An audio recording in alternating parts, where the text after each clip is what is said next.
To solve this, you have to answer the following question. What is my atomic piece? Okay, and what is a piece? Well, this is basically the smallest unit in your data.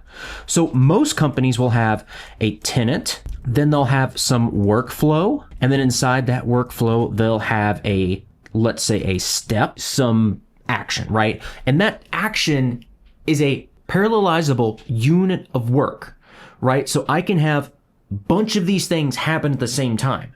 Customer 1 puts 1 million events into this queue. I'm going to have to go through 1 million events before I can even get to customer 2. So now, basically, a true multi-queue system says that per each one of these sets, I'm going to have a queue. So for this step, I'm going to have my tenant T with my workflow W and my step, let's just say step 1. The same thing, but for a different tenant. So this will be unique. So we'll have, like, let's say T2 for workflow and then step 1. And so we can have these differentiated by tenant, but typically tenant is not enough, right? And it also depends on your architecture. If I'm going for something like BullMQ that's TypeScript based, that at the pro level supports virtual multi-queuing.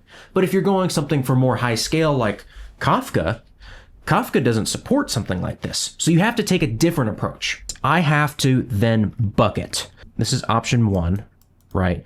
Basically virtual queues. So then that brings us to option 2.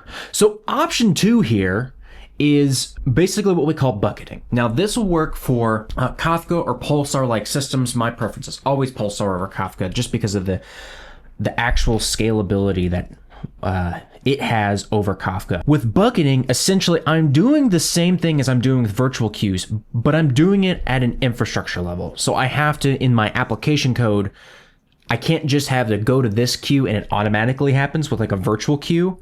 So again, BullMQ, Celery, Nats kind of does this itself, Elf with subjects. And Nats is my choice system always for any greenfield system nowadays, just because it combines so many things into one. It makes it super easy to use.